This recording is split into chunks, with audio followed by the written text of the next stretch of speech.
और कार्यक्रम हमारा सितंबर तक है। 31 सितंबर तक के कार्यक्रम हम लोगों ने तय किया है, जिसमें अभी सारे लोगों को उसका कापी वितरित की गई है।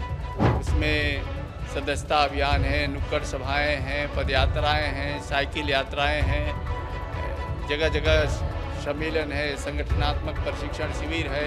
के जो समर्थक है उनका ये कहना रहा है कि ये जो पंचायत चुनाव आ रहे हैं उसमें आरएलडी की सभी सीटों पर काफ़ी मजबूती है। तो क्या सभी सीटों पर चुनाव लड़ने का काम करने वाली है आरएलडी, ये पंचायत जो चुनाव होने वाला है? अब जब चुनाव की घोषणा होगी तो कैसी परिस्थिति बनती है, उस परिस्थिति के अनुसार निर्णय लिया जाएगा। इसमें भी गठबंधन होगा?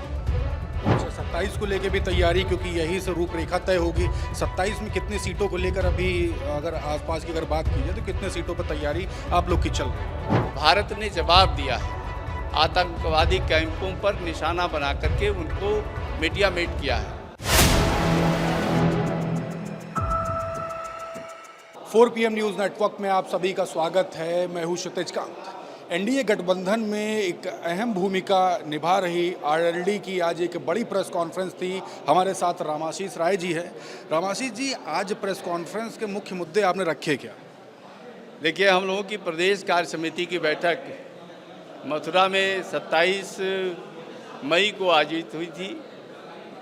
उस बैठक में हम लोगों ने काफ़ी चिंतन मंथन किया, विचार विमर्श किया।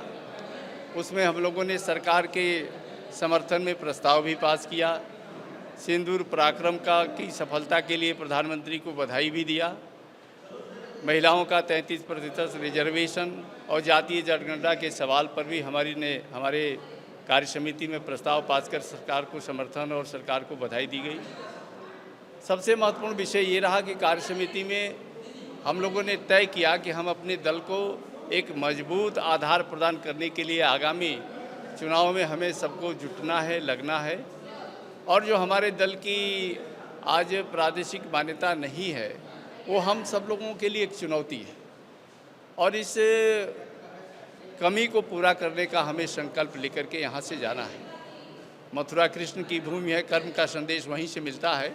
तो वहाँ से हम लोगों ने ये तय करके निकले हैं। हमारे पार्टी के नेताओं ने संकल्प लिया है कि आने वाले दिनों में पंचायत चुनाव से लेकर के विधानसभा चुनाव तक हम अपने संगठन को इतना मजबूत और इतना शक्तिशाली और सर्वव्यापी बना दें कि हमारे उत्तर प्रदेश में हमारी प्रादेशिक दल की मान्यता पुनः बहाल हो जाए और हमको जो हमारा एक बेस था चौधरी चरण सिंह का, उस बेस को पार्टी के साथ जुड़ जाए और जोड़ने की पहल करनी चाहिए। ये संकल्प लेकर के हम लोग चले थे और उसी के निमित्त हम लोगों ने 3-4 कार्यक्रम तय किए हैं और कार्यक्रम हमारा सितंबर तक है। 31 सितंबर तक के कार्यक्रम हम लोगों ने तय किया है, जिसमें अभी सारे लोगों को उसका कापी वितरित की गई है।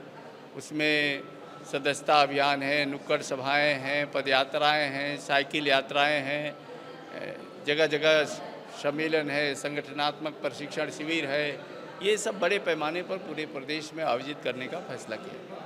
आपके जो समर्थक है उनका ये कहना रहा है कि ये जो पंचायत चुनाव आ रहे हैं उसमें आरएलडी की सभी सीटों पर काफ़ी मजबूती है।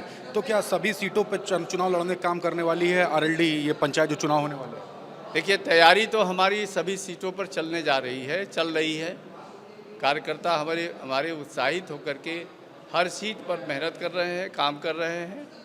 अब जब चुनाव की घोषणा होगी तो कैसी परिस्थिति बनती है, उस परिस्थिति के अनुसार निर्णय लिया जाएगा। क्या इसमें भी गठबंधन होगा?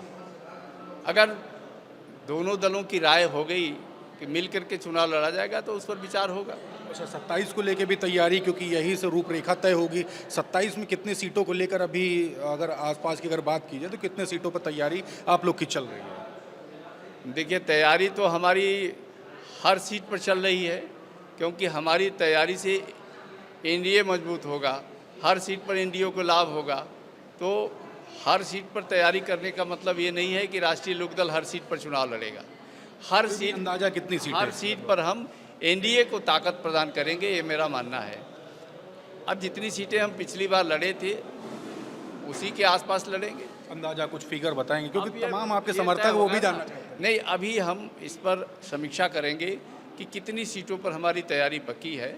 हम आने वाले दिसंबर-जनवरी महीने में अपने संगठन की समीक्षा के उपरांत कि हमारे किस विधानसभा में ऐसे संगठनात्मक तंत्र हर बूथ पर खड़ा हो चुका है, उसकी समीक्षा करके उसके बाद संख्या तय। लगभग 50 के आसपास। संभावना है। अच्छा, एक सवाल काफ़ी अहम है। राष्ट्रीय लोकदल के पैरेलल में एक पार्टी और है, लोकदल।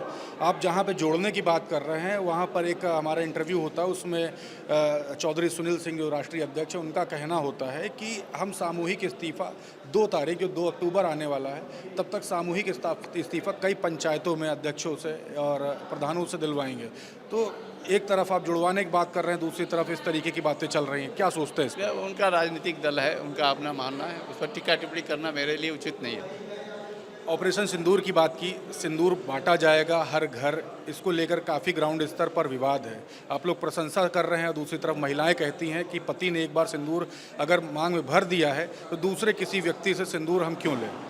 देखिए, अभी ये सब ऐसा कोई कार्यक्रम मेरे संज्ञान में नहीं है और हम लोग सरकार के उस निर्णय की सराहना करते हैं कि पहली बार भारत ने जवाब दिया है, आतंकवादी कैंपों पर निशाना बना करके उनको मिटियामेट किया है। ये पहली बार सरकार ने किया है और इस सरकार के फैसले का हम स्वागत करते हैं, सरकार के साहसिक निर्णय का हम स्वागत करते हैं। एक सवाल और है, ग्राउंड स्तर पर जब हम किसानों के बीच में गए, गन्ना किसानों की बड़ी समस्याएं हैं, आपने लगातार मुद्दे उठाए, प्रदर्शन भी हुए, मुख्यमंत्री योगी जी से भी आप लोग बात करते हैं। गन्ना किसानों का कई जगह अभी भी बकाया है, मूल्य मिले नहीं है, कई जगह नोटिस भी दी गई, इस तरीके की बातें, क्या स्टैंड ले रहे हैं आप? तमाम किसान सुनना चाहते हैं ये बात। देखिए, ये आपका सवाल स्वाभाविक है कि ये किसान परेशान हैं और उन किसानों की आवाज़ को हम लोगों ने शासन तक पहुंचा दिया है। उत्तर प्रदेश के मुख्यमंत्री माननीय योगी आदित्यनाथ ने भी इसको संज्ञान में लिया है और जो ऐसी चीनी मिलें हैं जिन्होंने भुगतान करने में लापरवाही किया है, उनके खिलाफ सरकार ने नोटिस भी भिजवाया है, कठोर कदम उठाने का सरकार ने धमकी भी दिया है। मुझे लगता है कि सरकार जिस तरह से पहल कर रही है, शीघ्र ही किसानों के गन्ने का मूल्य का भुगतान हो जाएगा। एक आखिरी सवाल, गठबंधन में सब कुछ अभी तक सही चल रहा है? बिल्कुल सही चल रहा है, कोई दिक्कत नहीं है। ये गठबंधन मजबूती से चल रहा है और मजबूती से चलेगा। बहुत बहुत धन्यवाद। तो आप अभी अध्यक्ष जी रामाशीष राय जी को सुन रहे थे।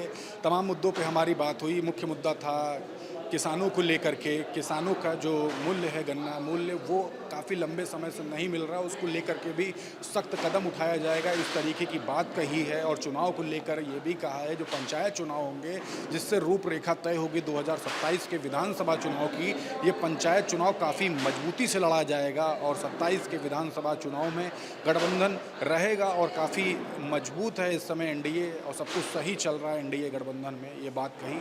कैसी लगी पूरी रिपोर्ट आप कमेंट बॉक्स में लिखते रहिए और जुड़े रहिएगा 4 PM न्यूज़ नेटवर्क के साथ। अगर आपके भी कोई सवाल हैं तो कमेंट बॉक्स में लिखें, पूछा ज़रूर जाएगा। मैं हूं क्षितिज कांत, कैमरा पर्सन शुभम के साथ 4 PM न्यूज़ नेटवर्क के लिए। धन्यवाद।